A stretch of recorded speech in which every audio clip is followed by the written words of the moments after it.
नमस्कार, आप देख रहे हैं एनबी न्यूज और मैं हूं स्वाति चौरसिया। आप सभी का स्वागत है हमारे खास कार्यक्रम 3 बजे 3 खबर में, जिसमें हम दिन भर की 3 बड़ी खबरों से आपको रूबरू कराते हैं। सबसे पहले बात होगी बिहार चुनाव की, तो दूसरे चरण के चुनाव के लिए बीजेपी आज शाम को मंथन करने वाली है, जिसके लिए आज उम्मीदवारों के नाम पर चर्चा हो सकती है। वहीं दूसरी तरफ हाथरस मामले में जब से सीसीटीवी कैमरे लगे हैं तो अनजान लोगों ने पीड़ित परिवार से दूरी बनानी शुरू कर दी है, लेकिन इसी कड़ी में एक अनजान महिला के घर में रिश्तेदार बनकर रहने की बात सामने आई है। इसके अलावा बात करेंगे भारत चीन तनाव की, जिस पर अमेरिकी विदेश मंत्री ने एक बड़ा खुलासा किया है। तो चलिए अब इन तमाम खबरों पर विस्तार से हम चर्चा कर लेते हैं।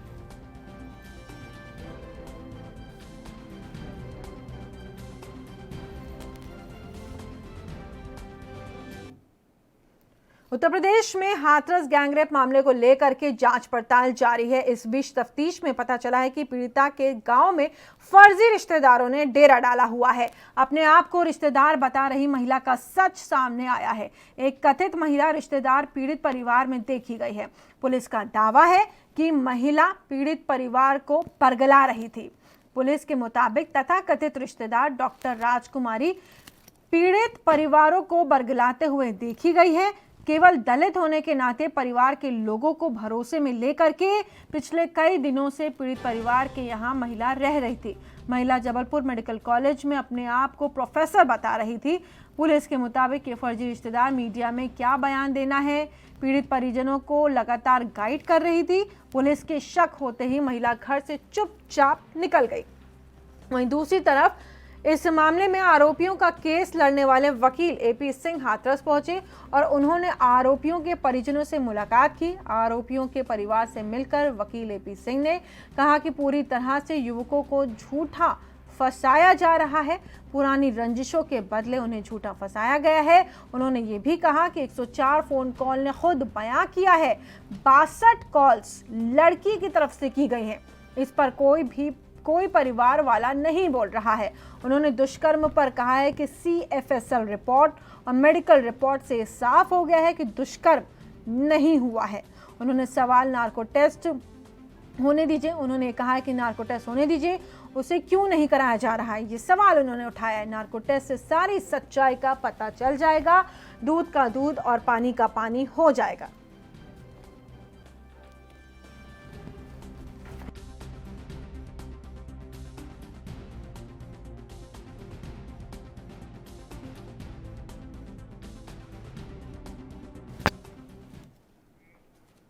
और इसी खबर पर ज्यादा जानकारी देने के लिए हमारे संवाददाता पुनीत मोहन हमारे साथ जुड़ गए हैं। पुनीत, कौन है ये महिला जो परिवार को बरगला रही थी और क्या कुछ बयान देने हैं मीडिया में, इस बारे में उनको बता रही थी? देखिए, सीधे तौर पे जिस दिन ये कांड हुआ है उसके 2 दिन बाद यानी कि 29 या 30 तारीख के दिन सब वहाँ ढाई बजे रात में जलाया गया। उसके ठीक दूसरे दिन वो वहाँ पर महिला आ जाती है। हालांकि वो अभी तक की अपने आप को पीड़िता की भाभी बता रही थी, लेकिन जिस तरीके से SIT पूछताछ कर रही थी और जिस तरीके से पुलिस की जांच कर रही थी, जब एक एक वीडियो खंगाले गए घटनाक्रम से लेकर के जिस दिन सब आया है हाथरस में, उसके बाद से लेकर के जितने रिश्तेदार करी गई, तो कहीं ना कहीं महिला की जो भूमिका है वो संदिग्ध नजर आई।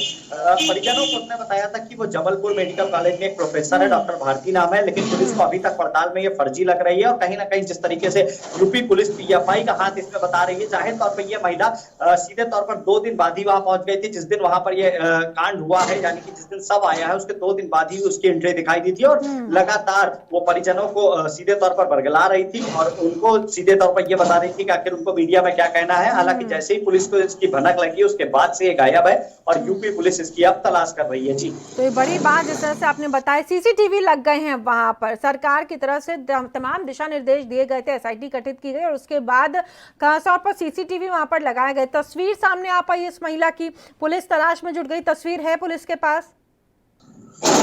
जी बिल्कुल, पुलिस के हाथ कई ऐसे वीडियो लगे हैं जहां पर विपक्षी दल के नेता जब पीड़िता से मिलने गए हैं उस टाइम भी ये वहां पर मौजूद थी और पीड़िता के जो परिजन उनके कानों में कुछ ना कुछ कह रही थी।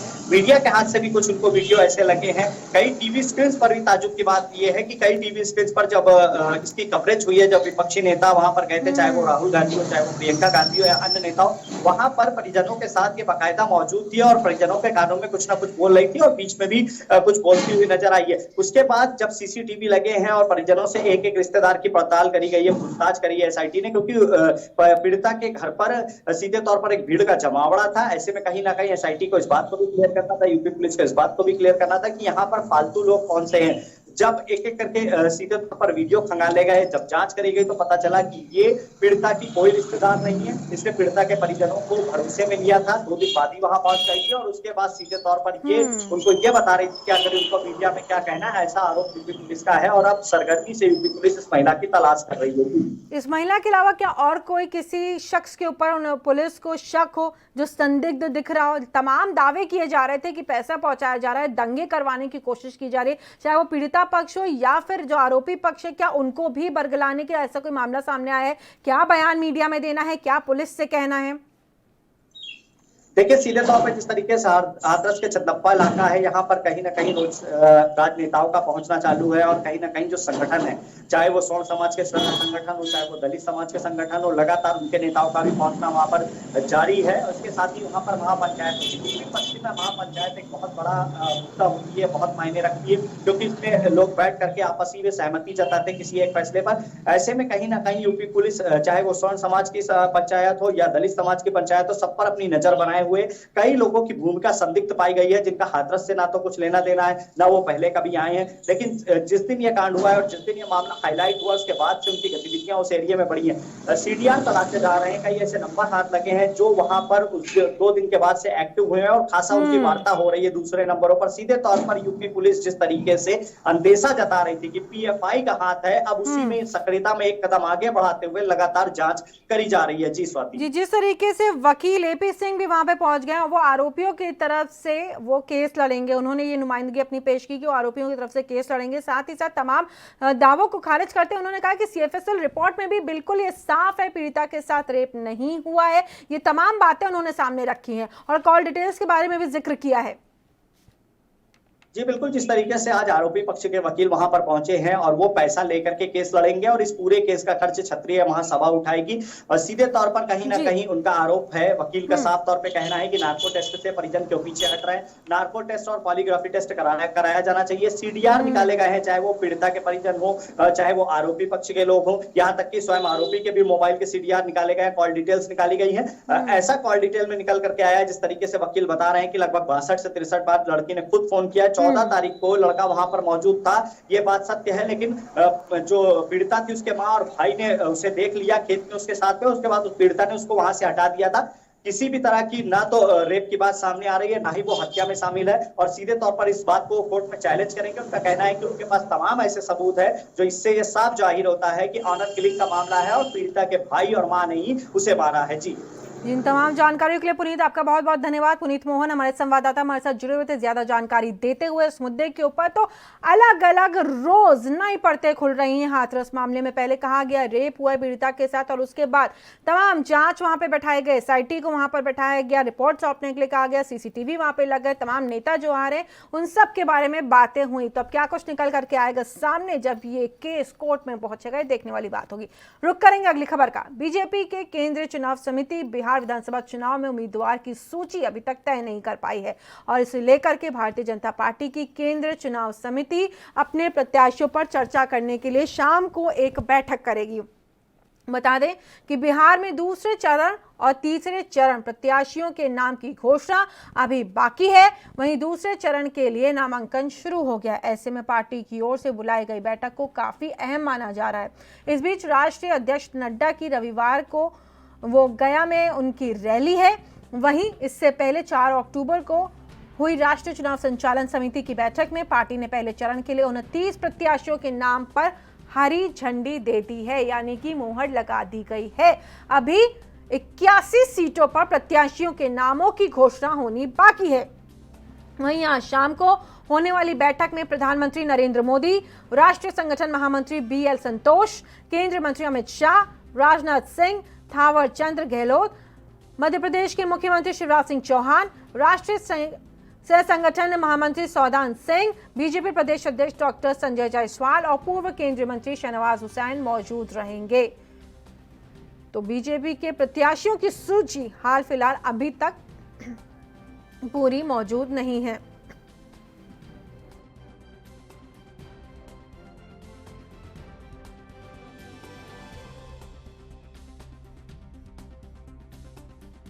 तो केंद्र चुनाव समिति शाम को चर्चा करेगी। अभी तमाम जितनी सीटों पर बीजेपी को लड़ना है उसमें किसको कौन सी सीट मिलेगी, ये अभी सारी सीटों का आकलन नहीं हो पाया है, ये तय नहीं हुआ और उसी को लेकर के आज तमाम बड़े नेता बीजेपी के शाम को बैठक करेंगे। आप तस्वीरों में देख सकते हैं। और अभी ये जो नाम मैंने आपको गिनवाए, तमाम बड़े नेता, चाहे हम जेपी नड्डा की बात करें, गृह मंत्री हम अमित शाह की बात करें, चाहे शिवराज सिंह चौहान की बात करें, शहनवाज हुसैन की बात करें, तमाम बड़े नेता आज बैठक में मौजूद होंगे। और इसी खबर पर ज्यादा जानकारी के लिए हमारे संवाददाता मिथिलेश हमारे साथ जुड़ गए हैं। मिथिलेश, अब आज शाम 4 बजे बैठक होनी है, साफ हो जाएगा कि किस प्रत्याशी को किस सीट से लड़वाना है। जी बिल्कुल, आप देखने वाली बात जरूर होगी। प्रथम चरण के लिए किस तरीके से उम्मीदवार की सूची जारी की गई थी, द्वितीय चरण की भी सूची करने की बातें हैं। अभी शाम के 4 बजे की सारी अटकलें जितनी भी है वो विराम हो जाएगी। लेकिन एक बात सामने में सीधे से कह सकते हैं कि जिस तरीके से बिहार विधानसभा चुनाव हो रहे हैं उसमें प्रत्याशियों की सूची अभी तक जारी नहीं होने से सभी लोगों की स्थिति संशय में पड़ी हुई है। हर प्रत्याशी के मन में ये बात बैठा हुआ कि आखिर में हमारी सीट होगी नहीं होगी। लेकिन इस मामले में अपने प्रत्याशी अपने अपने क्षेत्रों में अभी भी ये बात कहने से नहीं हिचक रहे हैं कि प्रत्याशी हम ही, हमारा ही सीट, हमें ही ये सीट लड़ने के लिए, हमें उम्मीदवारी के लिए भाजपा में सीट देगी। तो ये सीधे तौर पर कह सकते हैं कि जितनी जल्द हो सके बीजेपी अपनी प्रत्याशियों की सूची जारी कर दे। लेकिन शाम 4 बजे जो प्रत्याशी सूची जारी होने की बातें कही जा रही है उसमें एक बात सामने में और भी आ रही है कि जो लोग उम्मीदवार हैं वो सारे उम्मीदवार अपनी खास करके बीजेपी जो क्षेत्र से जो लोग भी है ये सभी लोग अपनी अटकलें लगा करके अभी बीजेपी के जो कार्यालय है उसमें मौजूद है। और एक सीधे ये कह सकते हैं कि स्वाति की अभी जो द्वितीय चरण की जिस तरीके से नामांकन की शुरुआती हो चुका है, आज 16 तारीख तक ही उसकी अंतिम दिन है। तो इस दरमियान में अगर सूची जारी नहीं हो पाता है तो निश्चित तौर पे एक हार की मुंह खाने की भी बातें कही जा सकती है, क्योंकि अभी अब की बार में कोरोना काल है और कोरोना काल में जितने भी मतदाता है निकलने की संभावनाएं कम है। अगर पुरानी बातें हम सीधे करें तो लगभग 56 से लेकर के 60% की मतदान इस क्षेत्र में होते रहे, खास करके बिहार की जितनी भी विधानसभा है। और इस बार अगर कोरोना काल में मतदाता के निकलने की संभावना थोड़ी बहुत कम होगी। तो अगर बीजेपी अपने प्रत्याशी की सूची अगर जल्द से जल्द जारी कर देता है तो निश्चित तौर पर प्रत्याशी अपने क्षेत्रों में जाकर के आप मतदाताओं के बीच में अपनी बातों को रख सकते हैं। तमाम जानकारियों के लिए आपका बहुत बहुत धन्यवाद। मिथिलेश हमारे साथ जुड़े हुए थे, ज्यादा जानकारी देते हुए। बिहार से तमाम बातें उन्होंने साफ कर दी हैं कि तमाम अटकलें लग रही हैं, लेकिन आज शाम 4 बजे जब बैठक होगी तब स्थिति साफ होगी कि कौन सा उम्मीदवार बिहार में किस सीट से लड़ेगा। बिहार का चुनाव बेहद दिलचस्प होने वाला है। यहाँ रुकेंगे एक छोटे से ब्रेक के लिए। आप कहीं मत जाइए, बने रहिए एएनबी न्यूज के साथ।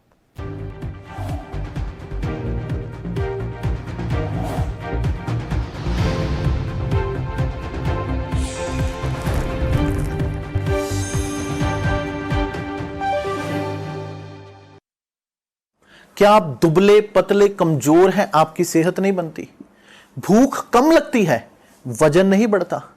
दरअसल मेन बात खाना पीना खाना नहीं है, मेन बात है खाया पिया लगना।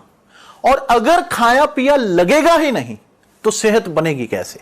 इसलिए हमारी संस्था सन्यासी आयुर्वेदा ने एक ऐसी दवा बनाई है जो कि आपके पाचन तंत्र को, आपके लीवर सिस्टम को ठीक करने का काम करती है, ताकि आप जो भी खाएं उसका पूरे का पूरा निचोड़ आपके शरीर को लगे, आपकी भूख बढ़े, खाया पिया सही से लगे, नया खून बने, हड्डियों में जान आए, वजन बढ़े, ताकत बढ़े, चेहरे पर नूर आए और आप मोटे तगड़े खूबसूरत पर्सनैलिटी के मालिक बन जाएं।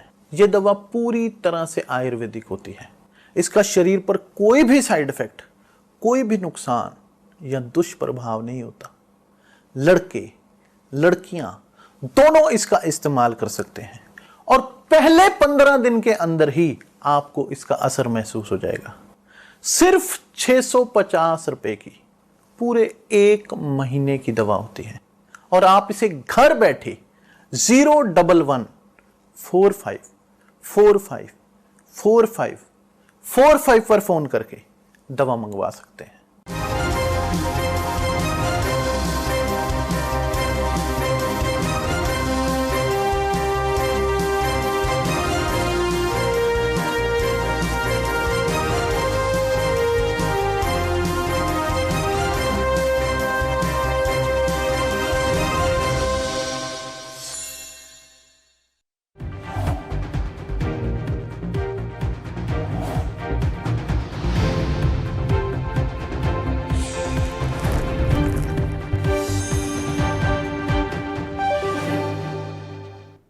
ब्रेक के बाद आप सभी का बहुत बहुत स्वागत है और अब बात कर लेते हैं अंतर्राष्ट्रीय। एलएसी पर भारत और चीन के मध्य तनाव जारी है। सीमा पर गतिरोध के बीच चीन ने वास्तविक नियंत्रण रेखा पर 60,000 से ज्यादा सैनिकों को जमा कर रखा है। अमेरिका के विदेश मंत्री माइक पॉम्पियो ने यह बात साफ की है। उन्होंने चीन के बुरे रवैये और क्वाड देशों के लिए चेतावनी खड़ी करने को लेकर के निशाना साधा है। क्वाड समूह के देशों में अमेरिका, जापान, भारत और ऑस्ट्रेलिया शामिल हैं। क्वाड देशों के विदेश मंत्रियों ने मंगलवार को टोक्यो में मुलाकात की। कोरोना वायरस महामारी शुरू होने के बाद ये पहली आमने सामने की वार्ता है। चारों देशों की ये बैठक हिंद प्रशांत, दक्षिणी चीन सागर और पूर्वी लद्दाख में एलएसी पर चीन के आक्रामक सैन्य रुख के बीच जापान की राजधानी टोक्यो में हुई। वहीं टोक्यो बैठक में हिस्सा लेकर लौटे अमेरिका के विदेश मंत्री माइक पॉम्पियो ने शुक्रवार को एक इंटरव्यू में कहा कि भारतीय अपनी उत्तरी सीमा पर 60,000 चीनी सैनिकों की मौजूदगी देख रहे हैं। उन्होंने कहा कि मैं भारत, ऑस्ट्रेलिया और जापान के अपने समक्ष विदेश मंत्रियों के साथ था। ये एक प्रारूप है जिसे हम क्वाड कहते हैं। 4 बड़े लोकतंत्र, 4 ताकतवर अर्थव्यवस्थाएं, 4 देश जिनमें से सबकी असल चिंता चीन की कम्युनिस्ट पार्टी की ओर से खड़े किए गए जोखिम से जुड़ी है। गौरतलब है कि बीते दिनों जापान में हुई क्वाड देशों की बैठक में चीन अहम मुद्दा रहा, जिसमें चीन को घेरने पर चारों देशों ने चर्चा की। फिलहाल चर्चा से जुड़े मुख्य बिंदु अभी खुलकर सामने नहीं आए हैं, लेकिन इस बैठक में भारत चीन का मुद्दा अहम रहा।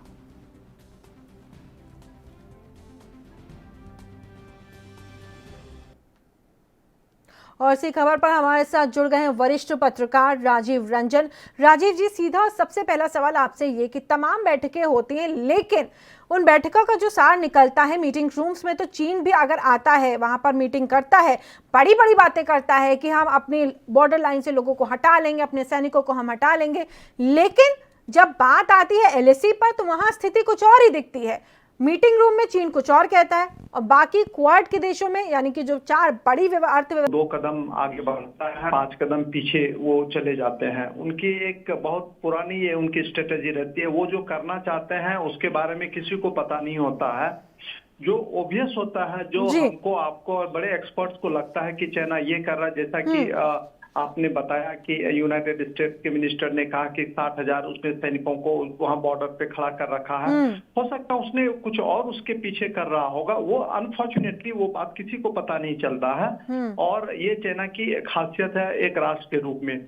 दूसरी सबसे बड़ी बात आपने देखा होगा कि चाइना किसी भी प्रेशर में वो हड़बड़ाता नहीं है। वो उसको ऐसा कोई इंप्रेशन नहीं देता है कि वाकई हम परेशान हो रहे हैं और मेरी घेराबंदी हो रही है, बल्कि वो दूसरा एक ग्रुप का पत्ता छोड़ देता है। उसका जानते हैं स्वाति, सबसे एक साधारण सा वजह वह यह है, आज की तारीख में विश्व का जो 75% मार्केट है उस पे चाइना की पकड़ है। आप चाइना के बगैर लाइफ सोच नहीं सकते हैं। कोरोना के बाद चाइना पे हमने इतने सारे, हमारे साथ जो उनके डिफरेंसेस हुए, हमारे सैनिक शहादत हुए चीनियों से लड़ते हुए, उसके बाद में हमने इतने एक्शंस लिए चाइना कि चाइना को इस वजह से काफी नुकसान भी हो रहा होगा। लेकिन जैसा कि मैंने कहा, ये उनकी विचारधारा की सोच है। वो खुलकर सामने बात नहीं करेंगे। उनकी ओबियस बातों को अगर मानते हैं तो ये आपकी बेवकूफी होगी, हमारी बेवकूफी होगी। वो आपको एक डिप्लोमेसी में होता है कि you have to read between the lines. आप उनकी बॉडी लैंग्वेज को देखना पड़ेगा। तो उस चीजों पे आपको गौर करने की जरूरत है। वहां वो 60,000 सैनिक खड़ा कर दिया है। मुझे नहीं लगता है कि वो युद्ध की तैयारी कर रहा। वो जहां युद्ध की तैयारी कर रहा उसके बारे में आपको भनक ही ना हो।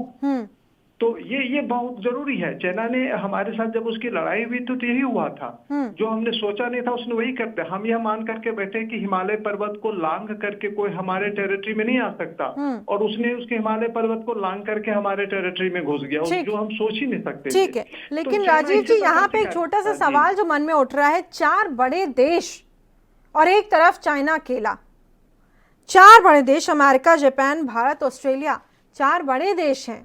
कम से कम अमेरिका, भारत भी साथ में संयुक्त हो गए हैं, लेकिन चीन को जैसे किसी का डर ही नहीं है, लगातार वो भारत कब्जा जमा रखा है। तो जरूरी है कि बाकी देश एक दूसरे की जो चीजों की है उनकी आपूर्ति करें, और चीन को अर्थव्यवस्था में, यानी कि जो वहां की इकोनॉमी है उसमें उसको वीक किया जाए। स्वाति, इसमें जो एक दूसरा पहलू इसका यह भी है कि चाइना बहुत लोग कंट्री की जरूरत है, तो चाइना से कई कंट्रीज को फायदा भी होता है। आज की देखिए, चाइना और यूनाइटेड स्टेट्स के बीच में जो ट्रेड है उसकी मात्रा काफी ज्यादा है। विश्व के जितने बड़े बड़े मुल्क हैं उनके साथ चाइना का ट्रेड भी बहुत लार्ज स्केल पे होता है। चाइना जितना, देखिए चाइना आप और दूसरों के लिए अगर किसी के लिए नुकसानदेह लगता है बाहर से, तो उनके लिए फायदेमंद भी है, क्योंकि आप उससे ट्रेड भी करते हैं, काफी चीज वहां से मंगाते भी हैं। आज विश्व में कोई भी ऐसा कंट्री नहीं है जिसकी जरूरत की चीजों को चाइना एक कम अफोर्डेबल रेट्स पे वो पूरा कर पाओ। दूसरी बात यह है कि चाइनीज जो डायस्पोरा है स्वाति, एक मैं महत्वपूर्ण बात आपसे, आईटी देखिए, वो आज उसके फोन ने, उसका जो फोन है OnePlus, उसने अपने एप्पल को पानी पिला रखा है। वो उसको समझ आज, और उसने सबसे बड़ा मार्केट शेयर है। अब ये देखिए 28-29 साल का लड़का है, उसने OnePlus कंपनी फोन बना करके पूरे स्मार्टफोन की जो इक्वेशन है उसको डिस्टर्ब कर दिया, एप्पल के मोनोपोली को खत्म कर दिया। राजीव रंजन जी, आप जो तमाम बातें जो रख रहे थे कि बेहद सही बातें आपने रखी, हमारे साथ जुड़ने के लिए आपका बहुत बहुत धन्यवाद। और 3 बजे 3 बड़ी खबरों में फिलहाल इतना ही, लेकिन देश और दुनिया की तमाम खबरों के लिए आपको बने रहना है ANB न्यूज के साथ। देश दुनिया की खबरों के लिए ANB न्यूज को सब्सक्राइब करें और बेल आइकन दबाएं।